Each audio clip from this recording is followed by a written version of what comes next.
A medida que llegaba lentamente a su fin el período neolítico de Europa, se preparaba el escenario para el surgimiento de diversas culturas que llegarían a moldear el continente. Ninguna puede decirse que haya desempeñado un papel como aquellas que surgieron en las fértiles orillas del mar Mediterráneo. Pero no fueron los griegos ni los romanos quienes dieron paso a las primeras civilizaciones de Europa. En cambio, fue una cultura ilustre y misteriosa la que surgió en la isla de Creta. Ubicada cómodamente en la parte sur del mar Egeo, un cuerpo de agua que separa Grecia de Turquía, la tierra de Creta se extiende por unos impresionantes 160 millas de este a oeste. Aquí, entre sus llanuras costeras, playas escénicas y montañas que parecen caer directamente al mar, surgió hace más de 5.000 años una cultura conocida como los minoicos, y este pueblo llegaría a moldear la historia del continente. A menudo se les conoce no solo como la primera civilización de Europa, sino también como la primera sociedad analfabeta del continente. Su ubicación estratégica en la isla, situada entre el sur de Europa, Asia Occidental y el norte de África, les permitió dominar las antiguas rutas comerciales marítimas, y en el apogeo de su civilización eran considerados maestros del océano que inspiraban asombro. Pero, ¿quiénes eran estas personas misteriosas y cómo lograron expandir su influencia y cultura por todo el Mediterráneo desde una isla tan pequeña? Algunos aspectos de la historia minoica aún permanecen algo envueltos en misterio. No obstante, los esfuerzos dedicados de arqueólogos e investigadores que han trabajado arduamente en la antigua tierra de Creta han arrojado luz sobre la cultura. El profesor Nicolás Platón, con su trabajo perspicaz, dividió elegantemente la historia minoica en 4 períodos, desarrollando una cronología basada en la destrucción y reconstrucción de los palacios minoicos. Él dividió la Creta minoica en 4 períodos distintos: el prepalacial, el protopalacial, el neopalacial y el postpalacial. Los arqueólogos han supuesto que aventureros nómadas, pescadores y aquellos desviados de su rumbo por las fuertes corrientes del mar Mediterráneo se establecieron en las costas de Creta alrededor del año 7000 a.C. Durante esta época, agricultores de Anatolia establecieron asentamientos y la población pudo aumentar drásticamente durante los siguientes milenios. Para la era prepalacial, que comenzó a mediados del tercer milenio antes de Cristo, los arqueólogos notaron la aparición de las primeras cerámicas pintadas y los asentamientos empezaron a expandirse tanto en tamaño como en complejidad. Se han descubierto varios asentamientos menores cerca de la costa y vemos el inicio del uso de tumbas tolos para enterrar a sus muertos. Las tumbas tolos se caracterizan por su forma circular, parecida a una colmena, creada mediante la técnica de aproximación de hiladas, superponiendo anillos de piedras cada vez más pequeños. Estos primeros minoicos se convirtieron en maestros de su entorno, utilizando el torno de alfarero y la metalurgia para elevar la productividad y la eficiencia en la isla. La domesticación de animales, incluyendo vacas, ovejas y cerdos, les proporcionó una fuente sostenible de sustento en forma de carne rica en proteínas, productos lácteos y leche, además de proveer las materias primas para los textiles. La gran mayoría de los primeros minoicos vivían en la mitad oriental de la isla, ya que ahí se encontraba la mejor tierra para la agricultura. Pero aquí también encontraron una gran cantidad de árboles con los que podían fabricar barcos. Con el tiempo, los barcos que llegarían a producir fueron maravillas de la ingeniería antigua, diseñados tanto para la agilidad como para la resistencia en mar abierto. Cortaron robustos cipreses y partieron los troncos en 2 usando herramientas de bronce. A partir de ahí, trabajaron meticulosamente las 2 mitades para formar el casco y luego procedieron a hacer una cubierta impermeable compuesto de capas de tela sumergidas en una mezcla de resina y grasa de res. Los barcos eran notables por su forma esbelta y su diseño largo y angosto, optimizados para la velocidad y la maniobrabilidad, utilizando múltiples remos mientras navegaban frente a las orillas de su isla sagrada. Usando estos botes, comenzaron a navegar a lo largo de la costa, aumentando su experiencia marítima con cada viaje. Eventualmente, su conocimiento del océano, junto con su valentía, les permitió aventurarse más allá de las costas de Creta y establecer contacto con varias regiones prominentes del Mediterráneo. Para el año 2500 a.C., incluyendo las islas del Egeo, Egipto, Siria y Asia Menor. Los comerciantes minoicos exportaban una gran cantidad de productos, incluyendo lana, hierbas, telas, vino y artesanías de lujo, mientras que importaban piedras preciosas, marfil y metales preciosos como oro y plata a cambio. Pero lo que más valoraban por encima de todo era el estaño y el cobre, dos metales que se necesitaban para fabricar las herramientas de bronce requeridas para varios aspectos de su vida diaria. Al final del período prepalacial, los minoicos ya habían establecido asentamientos importantes en Mirtos y Moclos. A medida que la economía minoica continuaba prosperando, esto unió a la cultura, permitiendo avances intelectuales. Esto llevó al desarrollo de un sistema jeroglífico críptico utilizado para la escritura que ya estaba en uso al inicio del segundo milenio antes de Cristo y probablemente mucho antes. Utilizadas con fines administrativos y religiosos, las complejas inscripciones aparecían en objetos como tabletas de arcilla, artículos rituales, cerámica y sellos. En este momento la economía de Creta estaba en auge, principalmente debido a su comercio cada vez mayor con culturas cercanas a lo largo del Mediterráneo. Vemos la construcción de casas más grandes para las clases sociales emergentes, como los comerciantes, las sacerdotisas y los ricos. La sociedad minoica era un brillante ejemplo de una cultura igualitaria, basada en la abundancia de los recursos naturales de la tierra y en una intensa actividad comercial. No tenían terratenientes poderosos, ni una autoridad centralizada. Las prácticas funerarias de la época respaldan la ausencia de una estructura jerárquica, ya que aldeas enteras o clanes utilizaban las tumbas tolos y los cadáveres y ofrendas más antiguos se colocaban a un lado para hacer espacio para un nuevo entierro. Los huesos más antiguos se retiraban de la tumba y se colocaban fuera de la estructura tolos en osarios. A medida que sus asentamientos continuaron creciendo en tamaño, agregando más viviendas e incluso grandes espacios de trabajo y almacenes, eventualmente se fusionaron en grandes complejos palaciegos. Este es el comienzo del periodo protopalacial o de los primeros palacios en el año 1900 a.C. Los primeros indicios de un nuevo sistema político comenzaron a aparecer durante esta época, uno que vería el establecimiento de una sociedad más centralizada, muy posiblemente formada alrededor de una figura central como un rey. Los asentamientos en crecimiento se habían transformado en palacios bulliciosos, que servían como centros para las respectivas comunidades. Con la influencia cada vez mayor vino la necesidad de una administración más burocrática, que a partir de entonces solo permeó aún más la sociedad minoica. En este momento también vemos las primeras distinciones entre clases sociales que dividieron a los minoicos en nobles, campesinos y quizás incluso esclavos. Con su nuevo nivel de influencia sobre el Mediterráneo, los minoicos establecieron asentamientos permanentes en las islas Cícladas, Tera, Rodas, Milo y Citera del mar Egeo. Los comerciantes establecieron un comercio regular con Chipre, de donde obtenían valiosas cantidades de cobre. También expandieron sus rutas comerciales tradicionales, aventurándose profundamente en Mesopotamia, donde importaban bienes de los reinos amorreos de Babilonia, Cadna y Yamad. Sin embargo, los egipcios dinásticos se convirtieron en el socio comercial más valioso de los minoicos, de quienes adquirieron grandes cantidades de oro que podían comerciar a precios más altos en toda su red comercial, lo que resultaba en mayores ganancias. También se crearon extensas redes de caminos en su tierra natal de Creta, lo que permitió a los minoicos conectarse con sus diversos centros culturales. Estos avances también llevaron al establecimiento de asentamientos más pequeños alejados del palacio. A medida que su bulliciosa civilización continuaba creciendo, los minoicos implementaron el uso de un nuevo sistema de escritura conocido como lineal A por los arqueólogos modernos. Esta forma más simple de escritura pudo haber sido introducida con fines administrativos y económicos, registrando transacciones comerciales, información personal e inventarios. Sin embargo, como el sistema de escritura aún no ha sido completamente descifrado, su propósito original sigue siendo en parte desconocido. Los minoicos habían surgido plenamente como una de las civilizaciones más prósperas del mundo al final del período protopalacial y su alcance e influencia se sentían en todo el Mediterráneo. Pero entonces sucedió algo inesperado. Alrededor del año 1700 a.C., muchos de sus grandes palacios y asentamientos fueron destruidos. Los investigadores proponen que un enorme terremoto sacudió la isla, trayendo consigo una destrucción y muerte sin precedentes. Sin embargo, mientras que un evento así habría destruido a muchas sociedades, los minoicos surgieron de este acontecimiento catastrófico y comenzaron a reconstruir su civilización ladrillo por ladrillo. Esto nos lleva al periodo neopalacial. Durante esta era, muchos de sus asentamientos fueron reconstruidos a una escala colosal.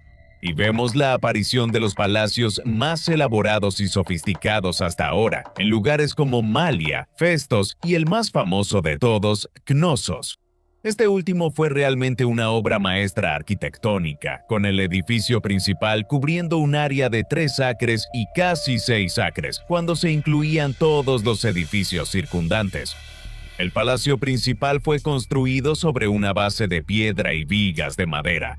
La mayor parte de la estructura fue construida con ladrillos sin coser. Se cree que la estructura contenía hasta 1.300 habitaciones.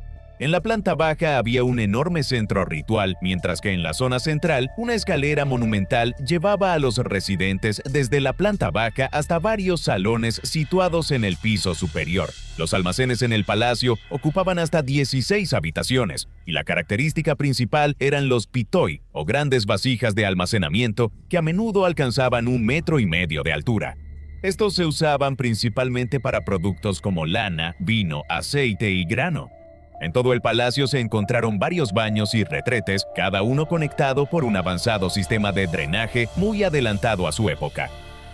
El complejo incluso contaba con un gran teatro, lo que sugiere que realmente era un espacio comunitario para toda la comunidad. Dentro de estos lujosos palacios encontramos evidencia del vibrante arte producido por los minoicos. Los frescos se pintaban elegantemente en las paredes, techos e incluso en los pisos de sus estructuras, representando una gran variedad de escenas de la naturaleza, rituales y la vida cotidiana. Algunos representaban jardines mágicos, otros monos y cabras salvajes. Muchos incluso incluían representaciones de diosas vestidas de manera fantasiosa, que dan testimonio de la religión predominantemente matriarcal de los minoicos. Sin embargo, 2 motivos recurrentes aparecían con más frecuencia que los demás.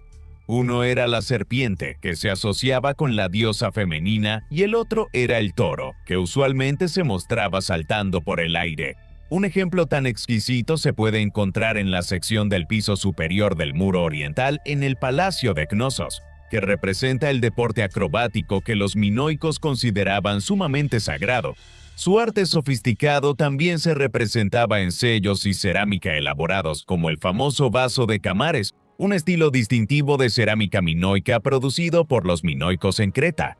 Caracterizado por su estilo de decoración claro sobre oscuro, estos a menudo presentaban patrones enigmáticos, geométricos y florales naturales. Algunas de las cerámicas incluso representan a mujeres en varias poses, vestidas de manera elaborada con vestidos largos y faldas con volantes y mangas abullonadas, mostrando la moda de la época. Los hombres, por otro lado, eran representados con cabello oscuro y piel de color marrón rojizo en muchas de las pinturas. Generalmente estaban bien afeitados, usaban taparrabos acompañados de cinturones y a menudo llevaban pequeños cuchillos o espadas.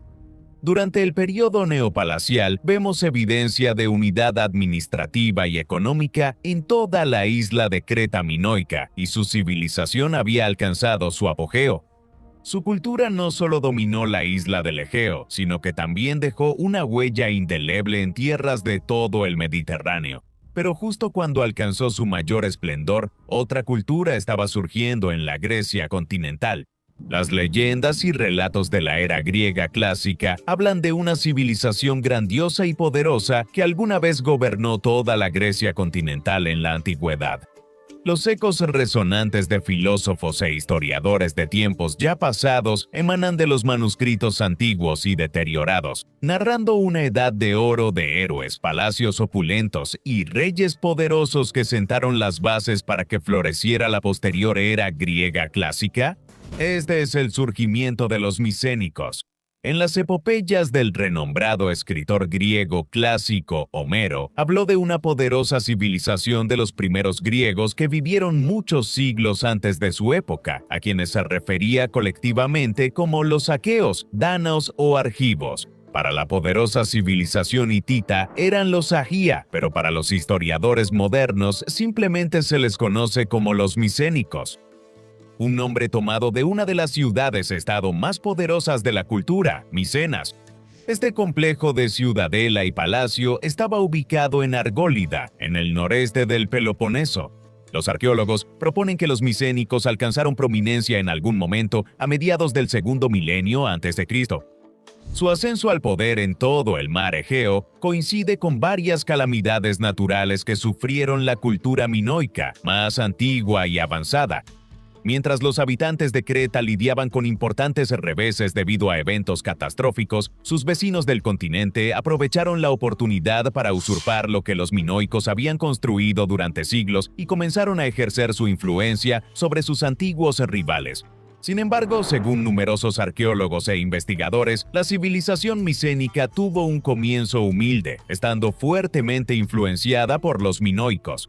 Aspectos del arte micénico, la arquitectura, la vida palaciega, la religión, la escritura, el comercio y la metalurgia parecen haber sido influenciados por los minoicos. Algunos incluso han llegado a afirmar que la influencia de los minoicos finalmente llevó al surgimiento de la civilización micénica. A diferencia de los primeros minoicos, los micénicos hablaban una forma de protogriego, un rasgo que compartían con varias otras culturas en el continente. Sin embargo, su sociedad era notablemente diferente. Mientras que la cultura minoica temprana parecía estar en cierta medida libre de la guerra, toda la cultura de los micénicos estaba construida sobre una aristocracia militar. A pesar de esto, no eran un estado unificado bajo un solo gobernante. En cambio, eran una colección de reinos independientes o ciudades-estado, vagamente relacionados entre sí, dispersos por toda la Grecia continental. La mayoría de las dinastías individuales estaban centradas alrededor de un complejo palaciego fortificado. Algunos de los asentamientos más poderosos de la época incluían Pilos al sur, Gloa, ubicada al norte de Micenas, y Tirinto, al sur de esta.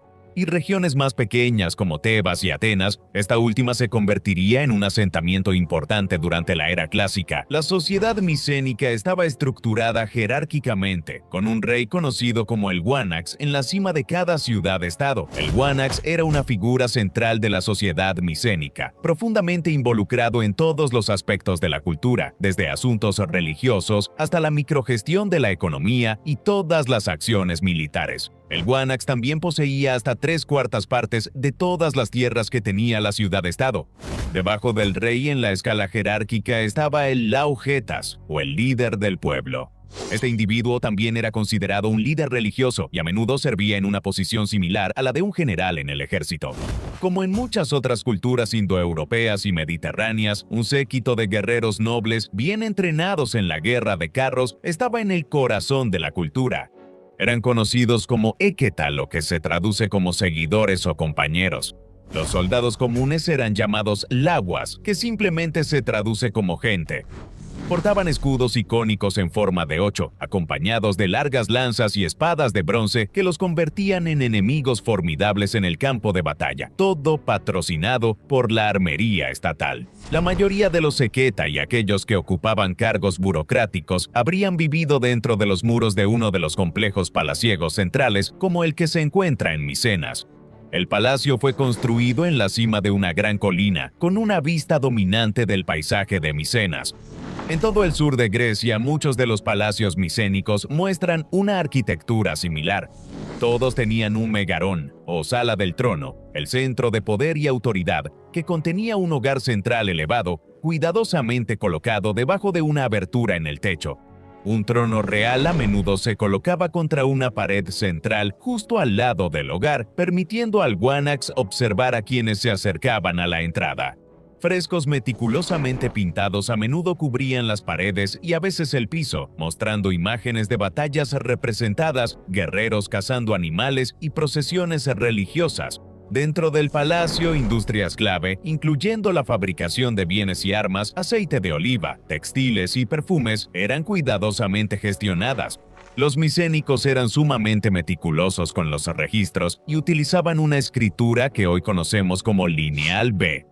Este es otro aspecto de su cultura que adoptaron del antiguo alfabeto minoico, el lineal A, lo que permitió a los micénicos escribir información en su lengua materna, el griego. Lo hacían en tablillas de arcilla que, al ser descifradas, se enfocaban principalmente en actividades económicas y registros administrativos de lo que ocurría dentro de los palacios, incluyendo inventarios de bienes, organización de la fuerza laboral y ofrendas religiosas. Al igual que los minoicos de Creta, los micénicos usaban barcos principalmente con fines militares y comerciales.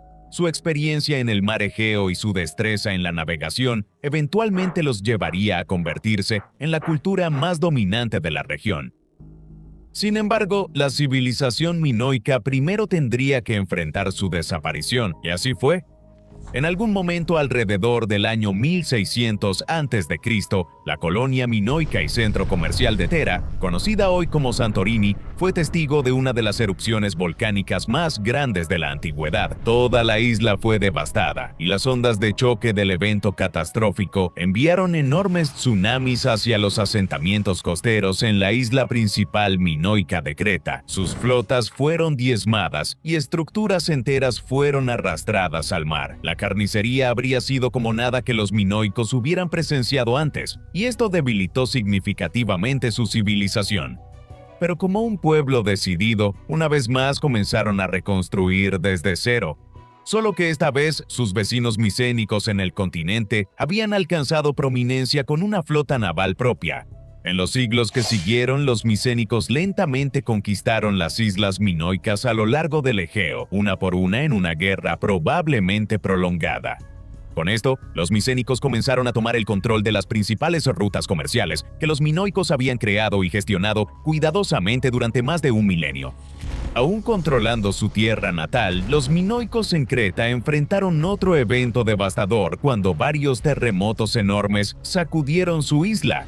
Miles de personas perecieron entre los escombros, y las ruinas parcialmente reconstruidas volvieron a convertirse en escombros una vez más. Mientras los minoicos luchaban con su población menguante y la destrucción en toda su isla, los micénicos aprovecharon este tiempo para ejercer aún más su control sobre el Egeo, lo cual era evidente por la expansión de su cerámica, arte, arquitectura, religión y armas. Con la cultura minoica gravemente debilitada y enfrentando trastornos mientras luchaban por reconstruir sus principales asentamientos tras los desastres naturales, los micénicos vieron su oportunidad. Algunos historiadores proponen que una invasión a gran escala de Creta tuvo lugar alrededor del año 1450 a.C., un movimiento estratégico de los micénicos para aprovechar el estado debilitado de los minoicos. Cuando los barcos micénicos llegaron a Creta, su destreza militar les permitió tomar el control de la isla rápidamente. Sin duda, los minoicos ofrecieron resistencia a pesar del estado ruinoso de su civilización. Sin embargo, mientras Aqueta y Laos atravesaban la resistencia, usando sus largas lanzas en lo que habría sido un conflicto prolongado, uno a uno los grandes asentamientos minoicos cayeron. Durante este período, los restos de los palacios minoicos en Malia, Sacros y Festos fueron reducidos a escombros. Nosos también enfrentó la ira de los ejércitos micénicos, quienes primero destruyeron el sagrado palacio minoico antes de reconstruirlo a su manera y establecer una clase gobernante micénica para gobernar la tierra. El griego antiguo, hablado por los micénicos, se convirtió en el idioma administrativo de Creta, y la cultura material muestra paralelismos con los estilos del continente, lo cual es evidente en la arquitectura de las tumbas y los estilos de cerámica. Los nombres de varias deidades griegas como Zeus comenzaron a aparecer en tablillas escritas en lineal B, y en Creta surgieron diversas formas de cerámica distintivas, también proporcionándonos más evidencia de que los micénicos habían logrado someter la tierra natal de los minoicos bajo su control. Creta fue relegada a una colección de estados micénicos de segunda categoría tras el ascenso al poder de los micénicos. La completa e innegable sumisión de los minoicos por parte de los micénicos parece haberse completado alrededor del año 1400 a.C. Durante más de 2000 años, esta brillante civilización en Creta había elevado la cultura en todo el Egeo. Pero su tiempo en la cima terminó abruptamente y ahora serían obligados a servir a sus nuevos amos micénicos. Mientras los luminosos rayos del sol descienden lentamente sobre los campos fértiles, los valles rocosos y los asentamientos costeros de Creta, al final de la Edad de Bronce, se inaugura una nueva era. Los minoicos, cuyo legado perdurable aún resuena a través de los anales de la historia, ya no tenían las riendas del poder. En cambio, fueron relegados a un estatus inferior y obligados a jurar lealtad a los micénicos, quienes ahora gobernaban su tierra natal. Con la destrucción de Cnosos, el poder del Egeo ahora se centraba en Micenas. Este cambio de poder marcó la transición del nuevo período neopalacial al período postpalacial, este último durando aproximadamente desde el 1400 hasta el 1150 a.C. Como dice el viejo refrán, nada dura para siempre, y al igual que los minoicos lo habían enfrentado muchas veces antes, una caída se avecinaba en el horizonte. Pero esta vez no hubo regreso. A partir de este momento, las ciudades-estado griegas del continente controlaron las rutas comerciales del Egeo y llegarían a formar valiosas relaciones con los egipcios, sirios, hititas y mitani, entre otros. Los minoicos, o mejor dicho, lo que quedaba de su otrora gran población, ahora se veían obligados a vivir bajo la influencia cultural y política de una cultura que ellos mismos habían ayudado a impulsar siglos atrás. Aunque los minoicos sin duda desempeñaron un papel importante en la vida diaria de Creta y en todo el Egeo, ahora estaban sujetos a la autoridad micénica. Knossos y Festos siguieron siendo centros de influencia activos en la isla. El occidente de Creta vivió un periodo de prosperidad durante esta época con varios asentamientos importantes desarrollándose alrededor de Castelli y Canea. Sin embargo, con la creciente influencia micénica, la cultura minoica fue reemplazada gradualmente por la de la Grecia continental. Esto es evidente en las creencias religiosas, que empezaron a mostrar una fuerte influencia de los micénicos del Peloponeso. En comparación con los vastos reinos centralizados de Oriente, incluyendo a los babilonios, elamitas, egipcios y los mitani, los micénicos seguían siendo una confederación laxa de varias grandes ciudades-estado centradas en 4 o 5 palacios principales. De vez en cuando estallaban enfrentamientos entre las distintas facciones, lo que finalmente debilitaba la fuerza general de la confederación. Estas disputas probablemente jugaron un papel en su eventual desaparición, ya que, a diferencia de los minoicos, no formarían una civilización que perdurara durante varios milenios.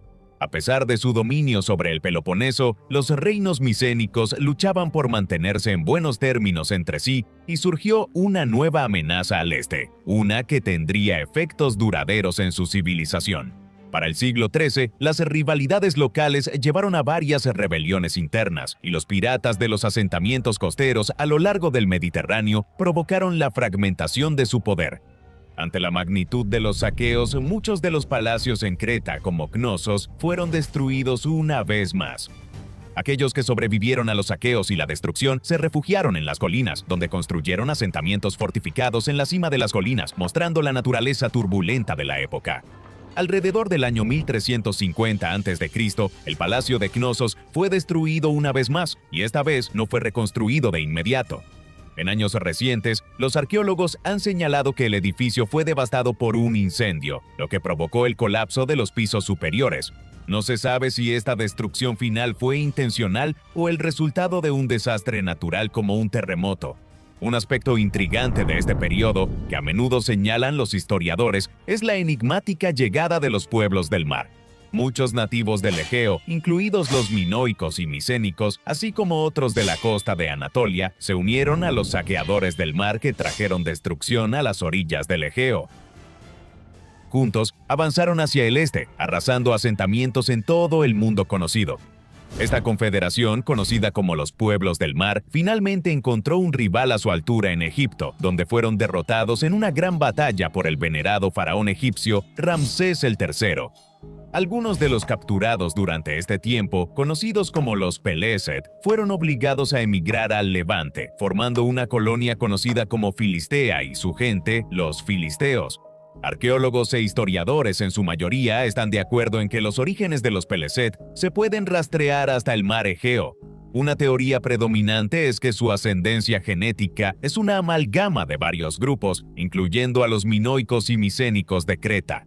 Con el declive del poder micénico en todo el Peloponeso e incluso en Creta, este vacío permitió la aparición de un nuevo pueblo que tomó el control, y surgiendo muy al norte estaban los dorios. Los dorios eran una rama de los pueblos de habla griega cuyos territorios tradicionales se cree que estaban en alguna parte de las regiones montañosas de Macedonia y Epiro. Para alrededor del año 1150 a.C., se pensaba que la parte sur de la Grecia continental estaba completamente bajo su control.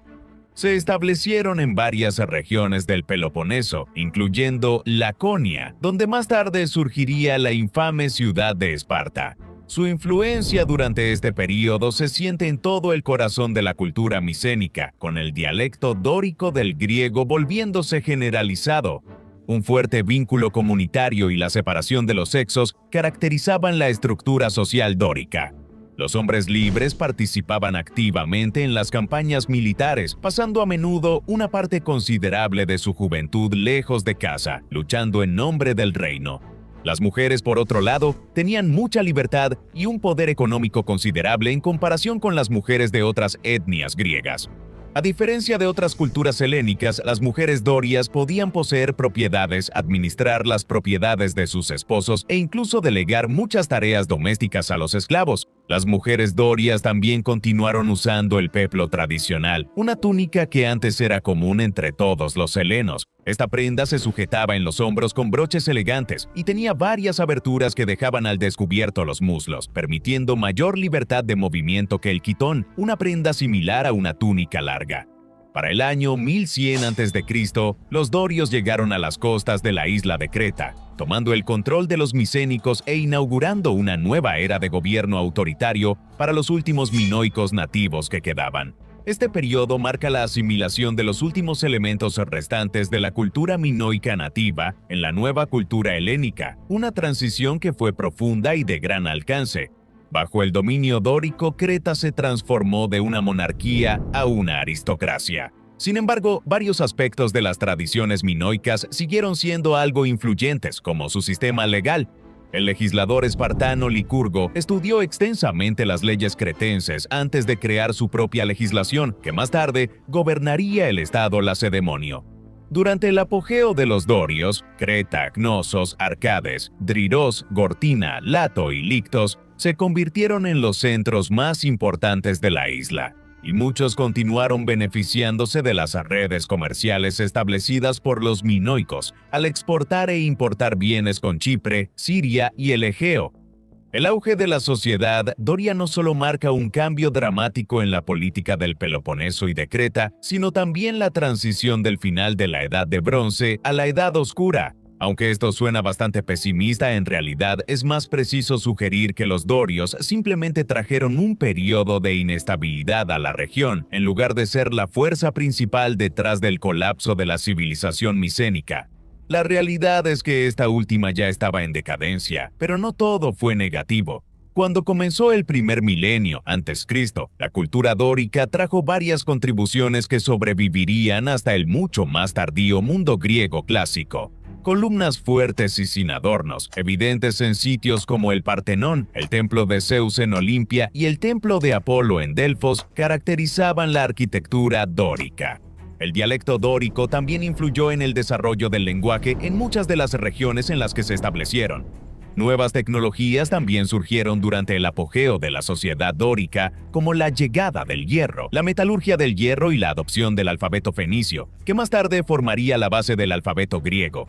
Se cree que las impresionantes epopeyas de Homero, como la Ilíada y la Odisea, también fueron compuestas durante la Edad Oscura, reflejando los valores y tradiciones de este periodo. Sin embargo, su invasión de la Grecia continental y de Creta finalmente llevó a un periodo de declive en el comercio, la población y un aumento del aislamiento entre los grupos. Las grandes ciudades-estado micénicas centralizadas dieron paso a comunidades más pequeñas e independientes, o polis, que a menudo eran gobernadas por jefes tribales o cabezas de familia. Con el tiempo, las culturas que alguna vez fueron prósperas y que sentaron las bases de la civilización en todo el mar Egeo se transformaron en nada más que cuentos de hadas y leyendas. Las civilizaciones minoica y micénica, que anteriormente habían dado paso a una era de evolución social, ya no existían. Sin embargo, la fusión de la sociedad dórica con la de sus predecesores eventualmente llevaría al surgimiento de la civilización griega clásica, una cultura que llegaría a ayudar a moldear el mundo moderno. A medida que la sombra funesta que envolvía a las culturas del mar Egeo durante la Edad Oscura comenzaba a disiparse, una luz empezaba a surgir sobre Hélade, una que daría paso a una nueva era de cultura e innovación en la antigua Grecia. La civilización de los minoicos y micénicos había desaparecido hace mucho tiempo, y con su desaparición pudo haber marcado el fin de la prosperidad en esta parte del mundo. Afortunadamente, esto no estaba destinado a ser así, y los griegos llegarían a influir en la sociedad occidental de muchas maneras. El final de la Edad Oscura a lo largo de las orillas del Egeo y el Peloponeso está marcado por una transición hacia la era arcaica, que duró aproximadamente del 800 al 500 a.C. Durante este tiempo había 4 grandes pueblos de habla griega, a veces llamados tribus: los eolios, los jonios, los aqueos y, por supuesto, los dorios. Los eolios, conocidos por su influencia poética en la antigüedad, vivían principalmente en Iolus, una región costera en Asia Menor, y en Lesbos, una isla ubicada en el Egeo. Los jonios, considerados los innovadores y filósofos de Hellas, prosperaron en la región de Jonia, ubicada en la costa occidental de Anatolia. En contraste, los aqueos, quienes afirmaban descender de los antiguos reyes micénicos, habitaban principalmente la zona de Acaya en el norte del Peloponeso. Por último, tenemos a los dorios, conocidos por su cultura militarista y su sociedad disciplinada, quienes controlaban una vasta extensión de territorio en el sur y este del Peloponeso, incluyendo regiones notables como Laconia, Mesenia, Argólida y el Istmo de Corinto, así como algunas islas del Egeo como Milo, Tera, Rodas, Kos e incluso partes de Creta. A estas 4 tribus a menudo se les atribuye ser las progenitoras de lo que eventualmente daría forma a la cultura e identidad de la antigua Grecia, preparando el escenario para el periodo clásico que seguiría. A pesar de que cada una de estas culturas diversas compartía una herencia lingüística común, junto con similitudes genéticas y creencias religiosas, la antigua Grecia no era una sola nación o reino unificado. En cambio, era un mosaico de culturas diversas, cada una contribuyendo a su manera al desarrollo de la civilización helénica. Los arqueólogos generalmente están de acuerdo en que 2 tendencias principales estaban ocurriendo dentro de la sociedad griega. La primera fue la adopción generalizada del alfabeto fenicio, un desarrollo fundamental que los griegos modificaron y utilizaron para la escritura.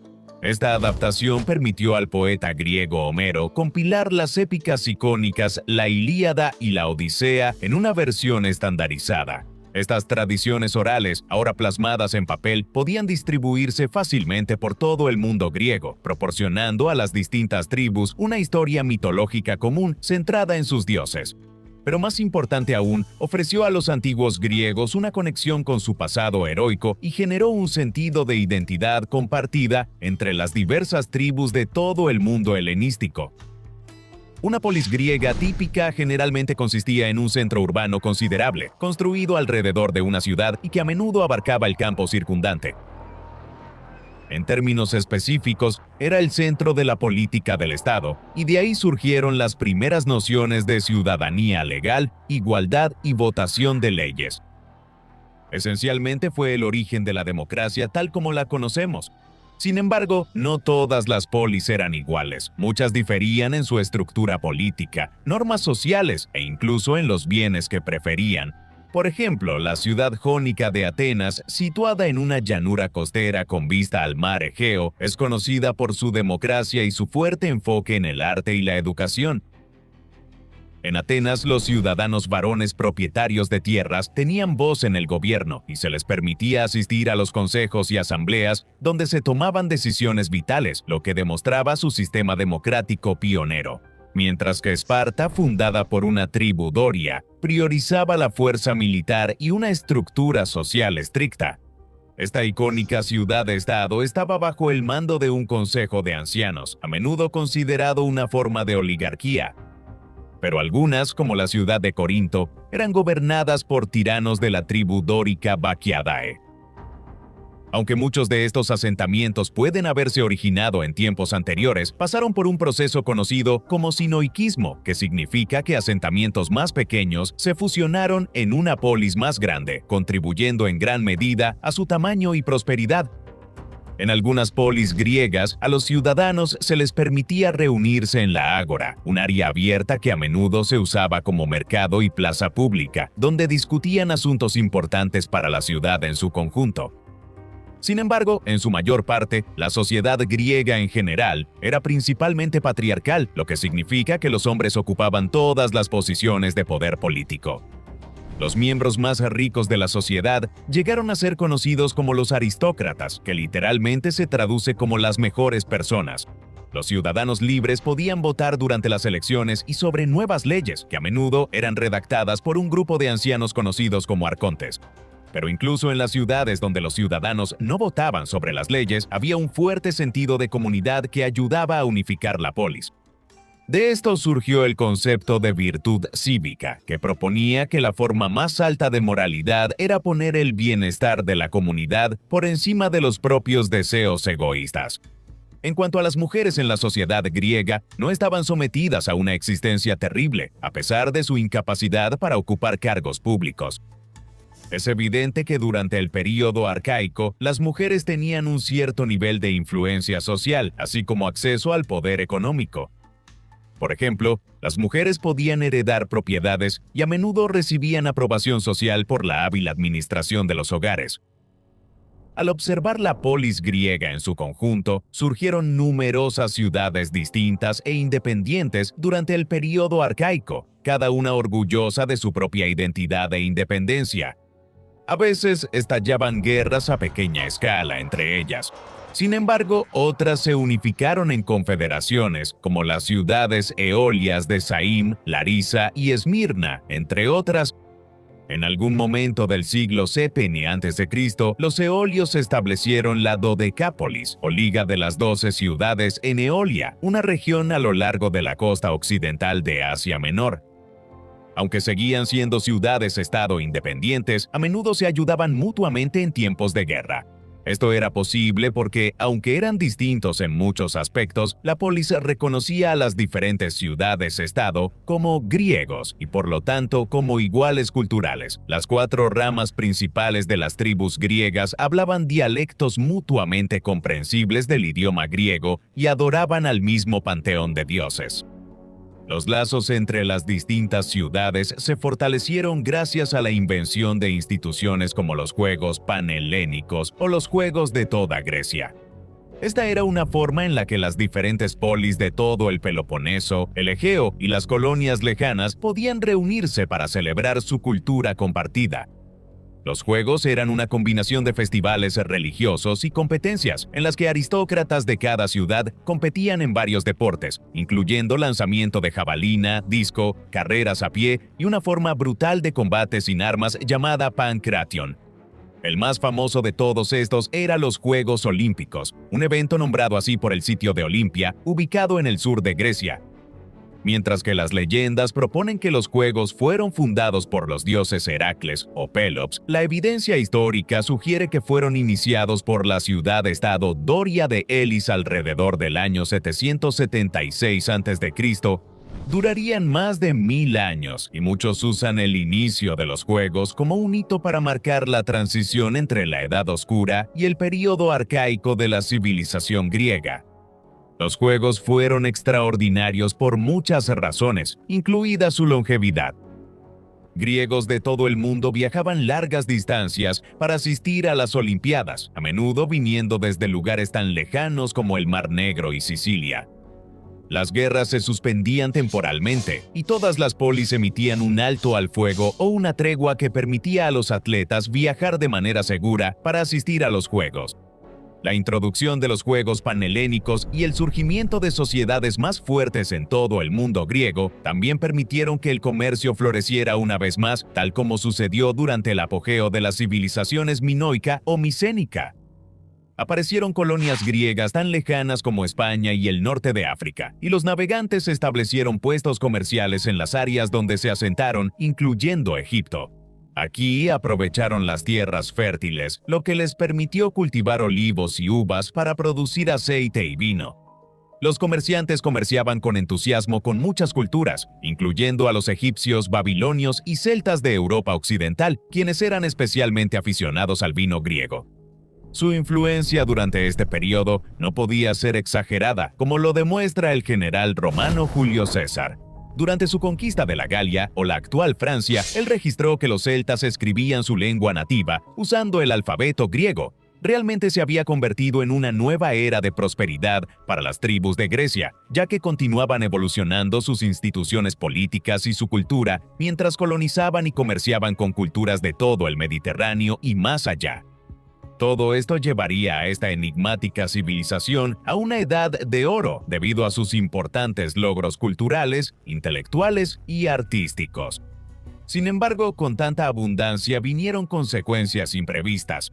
Y para estos griegos, un nuevo enemigo pronto llegaría a los muros de sus legendarias ciudades desde el este con el deseo de subyugar a las orgullosas tribus y ciudades-estado de Hélade. Una nueva era de prosperidad comenzó a permear en todo el mundo griego durante el siglo VI a.C., mientras las ciudades-estado florecían y continuaban expandiendo su influencia por todo el mar Mediterráneo. Pero para los resistentes helenos que se habían liberado del degenerativo dominio de la Edad Oscura, un nuevo desafío les esperaba, uno que llevaría su recién encontrada civilización al límite. Los orgullosos jonios, que durante mucho tiempo se habían asentado a lo largo de las regiones costeras de Asia Menor, construyeron ciudades renombradas como Mileto, Colofón y Éfeso, y prosperaron en esta parte del mundo. A diferencia de los militaristas y rígidos dorios y otras tribus griegas, los jonios preferían enfocarse en la naturaleza del universo, buscando respuestas a preguntas que iban más allá de la existencia mundana de soldados y campesinos. Fue entre estas tribus y sus diversas dinastías donde nació la filosofía. Con los esfuerzos pioneros de figuras como Tales de Mileto y Anaximandro, estos personajes destacados emprendieron una búsqueda deliberada para entender la naturaleza de la existencia, el cosmos y la vida humana, sentando las bases para el pensamiento científico que iría más allá de las explicaciones míticas y entraría en una era de interpretaciones racionales del mundo. Pero justo cuando estaban a punto de entrar en una edad de oro, un enemigo al oriente buscó arrastrarlos de nuevo a la oscuridad. Alrededor del año 540 a.C., el infame rey del recién formado imperio aqueménida o persa, Ciro el Grande, buscó ejercer poder sobre los reinos y ciudades-estado vecinos. Desde su tierra natal en lo que hoy es Irán, envió fuerzas altamente organizadas y motivadas para conquistar Babilonia, Lidia y las ciudades-estado jonias ubicadas a lo largo de Asia Menor. En las décadas que siguieron, las polis de las tribus jonias fueron subyugadas y obligadas a vivir bajo tiranos nativos que eran nombrados por los funcionarios persas que residían en Sardes, la capital de Lidia. Décadas de dificultades finalmente resultaron en la Gran Revuelta Jónica a principios del siglo V a.C. Este fue un tiempo en el que las tribus griegas, a pesar de sus diferencias, se unieron en una muestra de unidad y solidaridad. La revuelta comenzó después de que Aristágoras, el líder tirano de Mileto, fuera destituido por los señores persas tras una expedición desastrosa. Enfurecido por la decisión, Aristágoras decidió vengarse uniendo a todas las tribus griegas de Asia Menor en una rebelión total contra el imperio persa. Este evento marcó el inicio de las guerras médicas, que resultarían en un derramamiento de sangre a gran escala durante casi 5 décadas. A medida que la revuelta continuaba, atrajo a más regiones de Asia Menor al conflicto. Finalmente, Aristágoras logró conseguir apoyo militar de Eritrea y Atenas, y en el año 498 a.C., sus fuerzas combinadas invadieron y destruyeron la capital regional persa de Sardes, arrasando el asentamiento hasta los cimientos. Al notar el papel que los atenienses y eretrios jugaron en el conflicto, el rey Darío, quien había sucedido a su padre Ciro, juró vengarse de estas ciudades-estado. Sin embargo, el poder de la Confederación griega resultaría demasiado fuerte para el líder persa después de que organizó una invasión a gran escala de Grecia que culminó en la batalla de Maratón en el año 490 a.C. En una llanura costera baja flanqueada por arena, dunas y playas, los poderosos soldados del imperio aqueménida, bajo el mando de los generales persas Datis y Artafernes, llegaron a Maratón, justo al norte de Atenas. Aquí se encontraron con las fuerzas combinadas de los atenienses y aliados de Platea. A pesar de estar enormemente superados en número, las fuerzas atenienses lideradas por Milcíades demostraron su destreza militar y derrotaron con éxito al ejército persa. Obligado a retirar el resto de sus fuerzas hacia Persia, Darío prometió una vez más regresar y hacer que los atenienses pagaran. Pero moriría poco después y su hijo, Yerjes, tomó el control del imperio y comenzó a prepararse para una extensa campaña contra las ciudades-estado griegas. Para el año 480 a.C., llegó a Grecia con uno de los ejércitos más grandes jamás reunidos. Sus fuerzas vencieron a un pequeño ejército griego liderado por el rey Leónidas de Esparta en la batalla de las Termópilas. Los persas procedieron a invadir Atenas e incluso lograron incendiar la ciudad por completo, destruyendo la sagrada Acrópolis y otras estructuras durante el evento. Sin embargo, los atenienses habían evacuado la ciudad antes de que llegara el ejército persa. Pero a pesar del éxito inicial, los persas volverían a ser derrotados por sus enemigos durante la batalla de Salamina. Esta batalla naval librada en los estrechos entre la isla de Salamina y la Grecia continental fue un punto de inflexión en la guerra. La marina griega liderada por Temístocles luchó valientemente, obligando a Jerjes y sus fuerzas a retirarse. Sin dejarse intimidar por la derrota, Jerjes reunió a sus fuerzas una vez más y se preparó para una de las batallas más grandes de la guerra greco-persa. En el año 479 a.C., una coalición de ciudades-estado griegas, incluyendo Esparta, Atenas, Corinto y Mégara, se enfrentó al poder del imperio aqueménida. Cerca de la ciudad de Platea, en Beocia, un ejército griego combinado de alrededor de 200.000 hombres, liderado por el general espartano Pausanias, se enfrentó al ejército persa de frente y lo derrotó con éxito, matando al noble general aqueménida Mardonio en el proceso. Esta victoria decisiva llevó a la retirada de las fuerzas persas y, en última instancia, puso fin a la segunda invasión de Grecia. Tras esta victoria crucial, las ciudades-estado de Jonia recuperaron su independencia. Pero la guerra aún no había terminado. En el año 478, la Liga de Delos fue fundada por una coalición de alrededor de 200 ciudades-estado como una alianza antipersa que quedó bajo el liderazgo ateniense. Continuó con sus campañas contra el imperio aqueménida durante las siguientes 3 décadas, buscando expulsar la última influencia que los persas tenían en Europa. Los historiadores generalmente están de acuerdo en que para el año 449 a.C., la guerra greco-persa llegó discretamente a su fin tras la firma de un tratado de paz de Calias, que aseguró la independencia total de todas las ciudades-estado griegas, permitiendo el florecimiento de la cultura en todo el mundo helénico. El valiente esfuerzo por parte de la Confederación griega demostró su capacidad para unificarse contra un enemigo común, para el mejoramiento de la civilización helénica en general, y fomentó un sentido compartido de identidad nacional entre las aparentemente distintas ciudades-estado. La culminación de esta guerra con los persas permitió que las tribus griegas entraran en una edad de oro, caracterizada por avances en el arte, la filosofía, la arquitectura y el pensamiento político, que influirían en el mundo durante siglos por venir.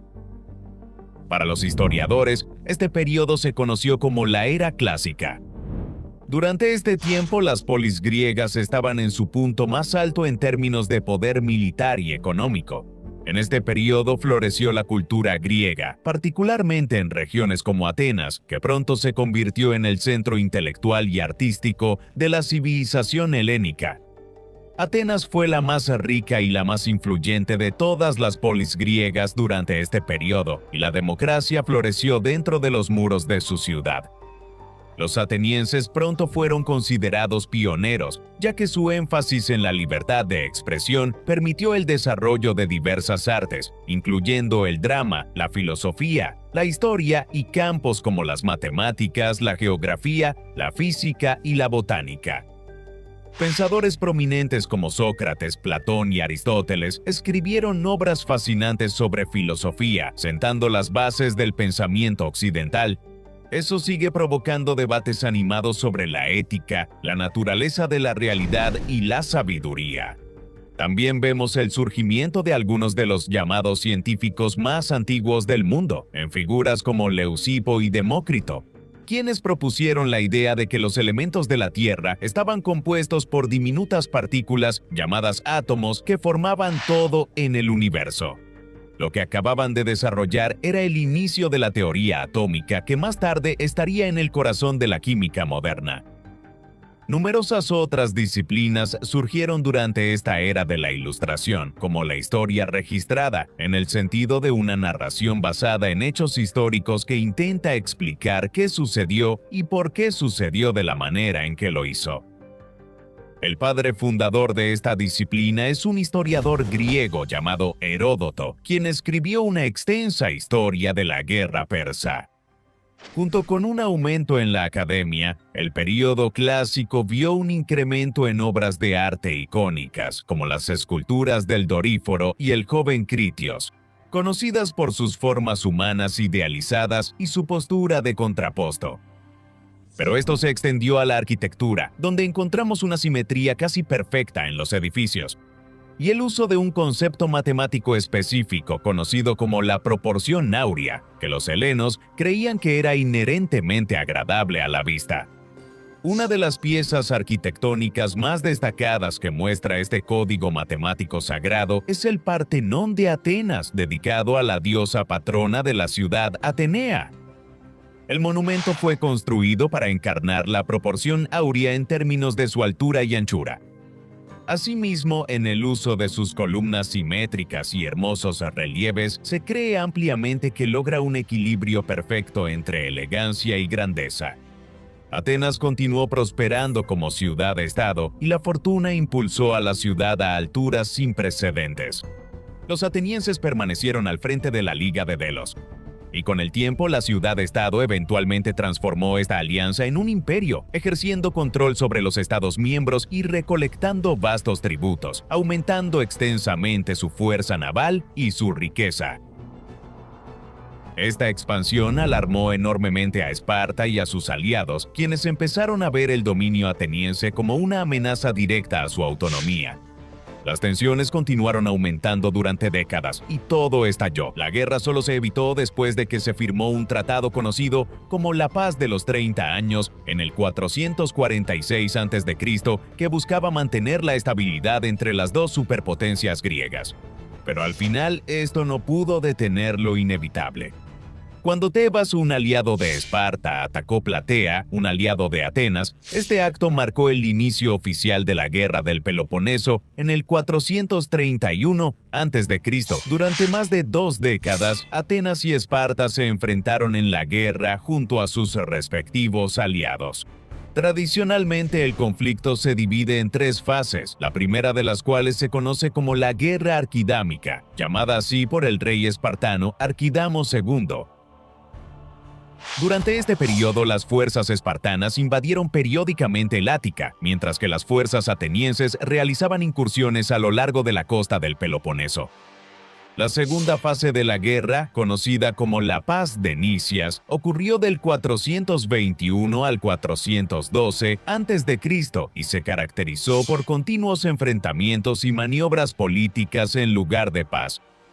La fase final, conocida como la Guerra de Deselia, vio a Esparta recurrir a su antiguo enemigo, Persia, que les ayudó a construir una armada formidable. Esto resultó en la batalla decisiva de Egospótamos en el 405 a.C., donde la flota espartana causó estragos en la armada ateniense, destruyendo la gran mayoría de sus barcos. Un año después, los líderes atenienses se rindieron ante Esparta, lo que resultó en la pérdida de su imperio. Los efectos a largo plazo de este conflicto tuvieron consecuencias de gran alcance para el mundo helénico. Esparta ahora surgió como la potencia dominante en Grecia, pero tuvo dificultades para mantener el control sobre su nuevo imperio. Atenas padeció graves penurias económicas e inestabilidad política en las décadas que siguieron. Grecia se sumió en un período de agitación y estuvo plagada de conflictos mientras varias ciudades-estado luchaban por el poder. Tras la guerra, Grecia quedó políticamente fragmentada, socialmente dividida, económicamente debilitada y filosóficamente cuestionada, lo que finalmente allanó el camino para que continuaran los conflictos entre sus ciudades-estado. Pero pronto, una nueva potencia surgiría en el norte que con el tiempo llevaría a las ciudades-estado griegas a una nueva era, una en la que su influencia se extendería a través del imperio más grande que el mundo había visto hasta ese momento en la historia. Mientras empezaban a asentarse los efectos de la guerra del Peloponeso en el corazón del mundo helénico, las tribus griegas se vieron una vez más obligadas a enfrentarse a importantes cambios sociales y políticos que darían forma al futuro de su civilización.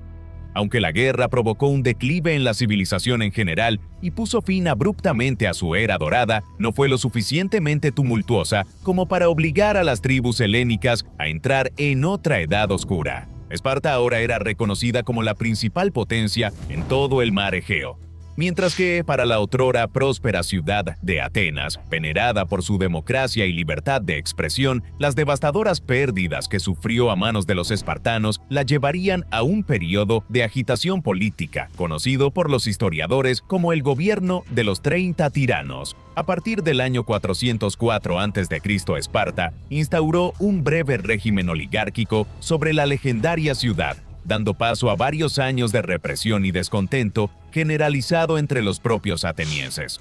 Tanto así que los tiranos fueron rápidamente derrocados para el año 403 a.C.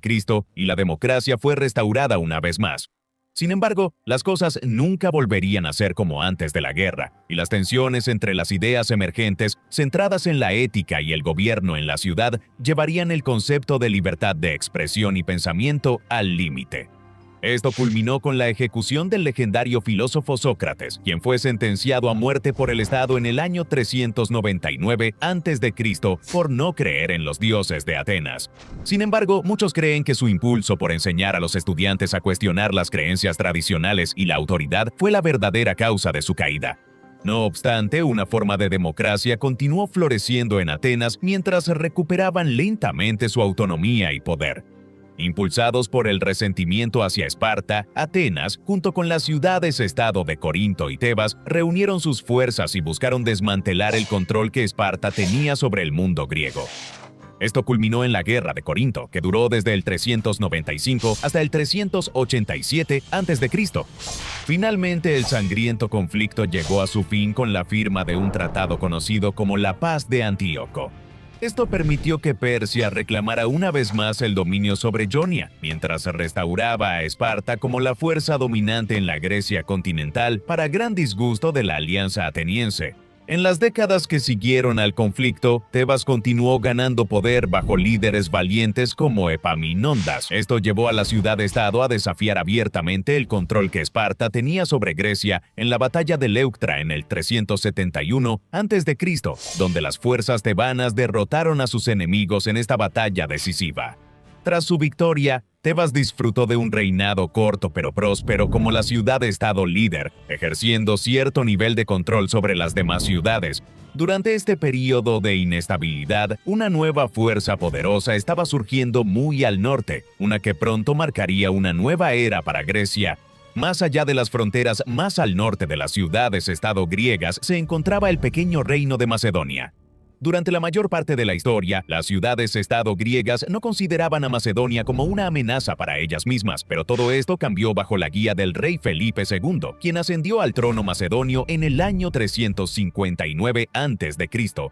Reverenciado como un líder militar experimentado, pensador estratégico y diplomático hábil, él desempeñaría un papel significativo en transformar su nación de un pequeño reino a un extenso imperio que gobernaría sobre una franja de tierra que se extendía desde Grecia hasta la India.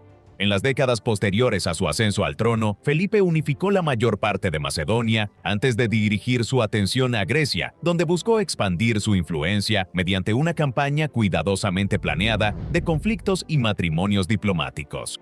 Debido a su experiencia como estratega militar, implementó nuevas tácticas efectivas como la falange, que le dio a sus fuerzas una ventaja impresionante en el campo de batalla.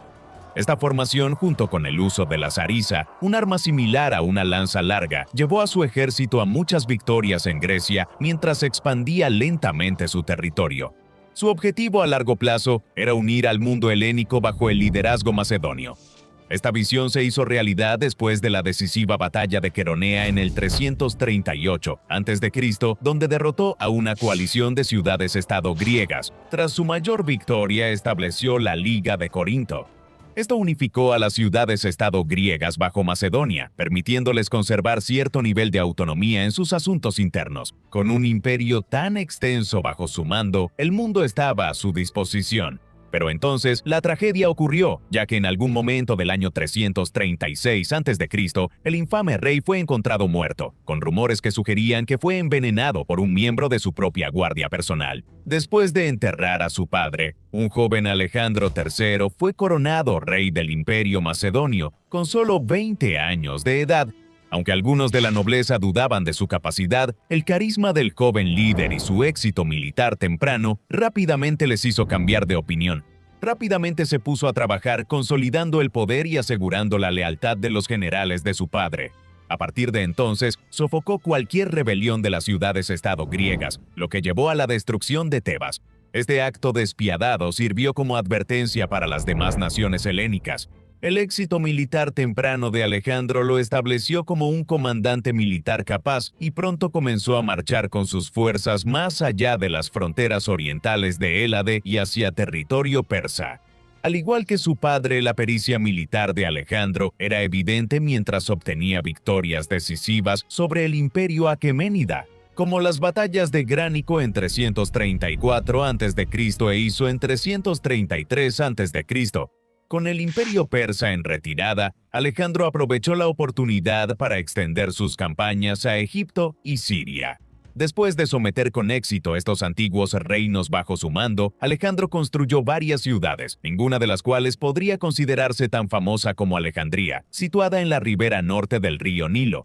Mientras su imperio seguía extendiéndose por el mar Mediterráneo, Alejandro aún no estaba satisfecho y volvió a centrar su atención en los persas. Esta guerra culminó con la batalla de Gaugamela en el año 331 a.C. Aquí, en una antigua aldea ubicada en lo que hoy es Irak, las fuerzas de Alejandro derrotaron con éxito a las del rey Darío III. Con su victoria puso fin al poderoso imperio aqueménida. Habiendo puesto de rodillas a un imperio tan extenso y bajo el mando de su tierra natal, el joven rey llegó a ser conocido como Alejandro Magno por sus seguidores, pero aún no había terminado. Con el territorio persa ahora bajo su mando, Alejandro buscó extender su imperio aún más. Su gran ejército ahora consistía en macedonios en su núcleo, respaldados por aliados griegos de la Liga de Corinto, mercenarios griegos y ahora incluso auxiliares persas. Esto permitió al rey marchar más hacia el este, diezmando a las tribus más pequeñas de Afganistán y poniendo la región bajo su control, mientras se acercaba a los prósperos reinos ubicados a lo largo del valle del río Indo. A pesar de enfrentar desafíos como el cansancio de las tropas y muchas muertes a manos de la resistencia local, las fuerzas de Alejandro avanzaron hacia la India, capturando finalmente Punjab y Swat en el año 327 a.C. Pero al año siguiente, el rey Poros de Punjab reunió un ejército considerable y se enfrentó a la alianza macedonia en la batalla de Lidaspes. Aunque el ejército de Alejandro logró derrotar con éxito a las fuerzas de Poros, su ejército quedó mental y físicamente agotado y al borde del motín. Muchos de sus principales oficiales hablaron en nombre de los soldados, quienes exigían regresar a casa, a Macedonia. En este punto, los soldados de Alejandro llevaban años en campaña y muchos estaban tanto agotados como nostálgicos de su hogar, mientras que otros estaban cada vez más preocupados por la posibilidad de derrotar al mucho mayor imperio Nanda del norte de la India. Mientras miraban las orillas del río Éfasis, Alejandro pudo haber estado inicialmente reacio a retirarse, pero después de una cuidadosa consideración, finalmente cedió, y así comenzó el largo viaje de regreso a su tierra natal.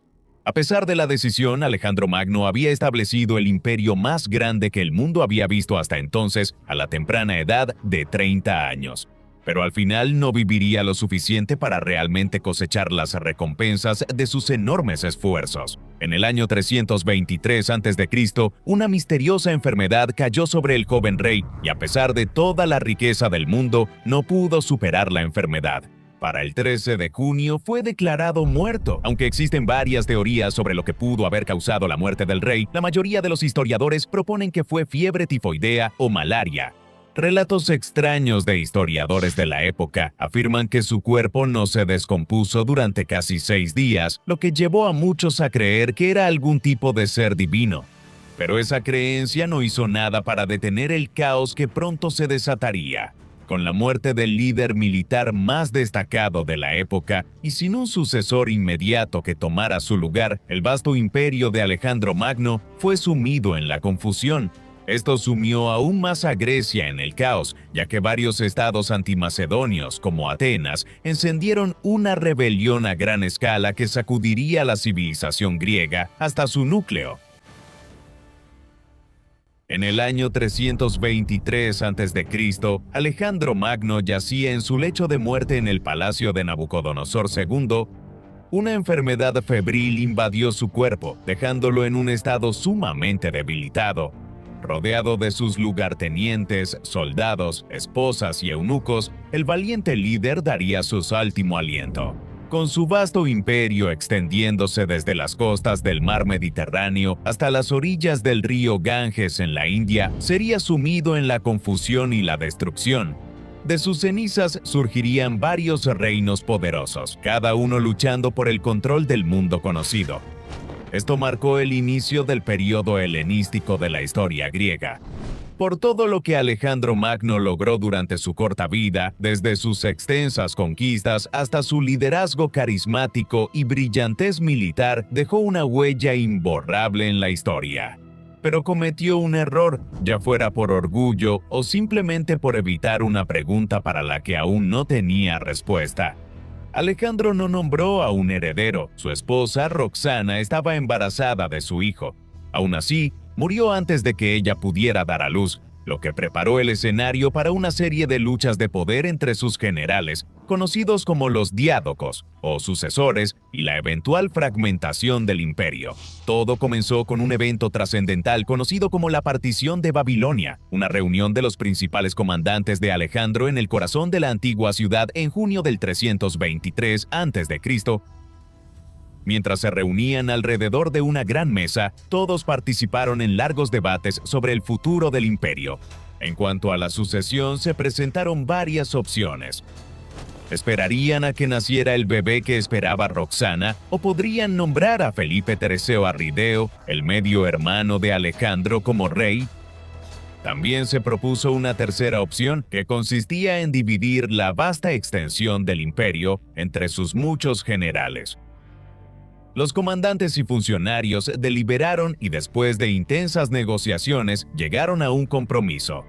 Arrideo asumiría el papel de rey, pero si el hijo de Roxana nacía varón, serviría como correy. A pesar de sus títulos, en realidad ambos eran solo figuras decorativas, ya que el verdadero poder estaba en manos de los generales. El territorio que Alejandro había pasado años conquistando se dividió en satrapías o provincias, cada una gobernada por uno de sus muchos generales.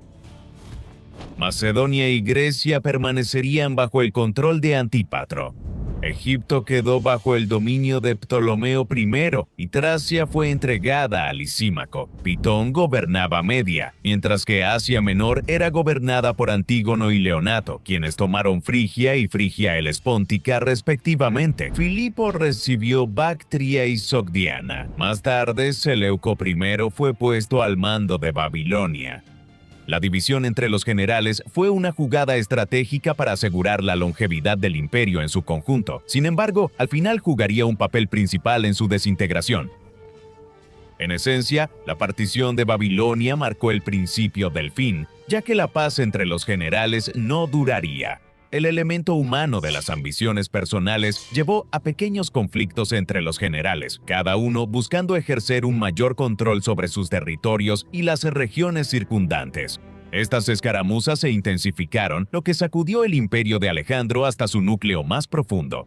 Mientras los ecos de espadas de hierro chocando reverberaban por todo el mundo conocido, el derramamiento de sangre que siguió debilitó la fuerza general del imperio. Las guerras duraron desde el 322 hasta el 281 a.C. A pesar de que los generales firmaron varios tratados de paz durante los 41 años de conflicto, al final de la guerra surgieron tres grandes dinastías. Ellos fundarían reinos soberanos, marcando finalmente el fin del imperio unificado de Alejandro Magno. A orillas del río Nilo, donde los templos antiguos se alzaban por encima de las arenas abrasadas del desierto, Ptolomeo sentó las bases del reino tolemaico de Egipto. Siendo de ascendencia griega macedonia, él fue un aliado cercano y de confianza de Alejandro Magno y le sirvió incondicionalmente, ganándose su posición como uno de los diádocos más poderosos. Tras la muerte de Alejandro, Ptolomeo tomó posesión de los restos de su antiguo líder antes de transportarlos a Alejandría. Con el tiempo enterró los restos de Alejandro en una tumba recién construida y lujosa. Los historiadores han propuesto que Ptolomeo realizó este acto únicamente por interés propio, ya que le permitió legitimar su control sobre Egipto. Durante las guerras de los diádocos, el nuevo gobernante de Egipto logró expandir su reino, poniendo a Chipre, Cirenaica y Judea bajo su dominio.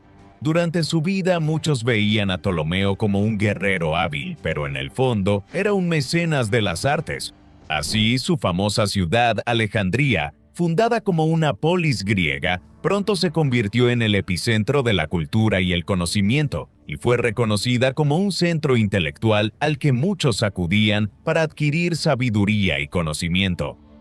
Tras su muerte en el 283 a.C., las riendas del poder pasaron a su hijo, Ptolomeo II, quien desempeñó un papel fundamental en consolidar la dinastía tolemaica como un reino independiente. Ptolomeo y sus descendientes gobernarían Egipto durante casi 3 siglos.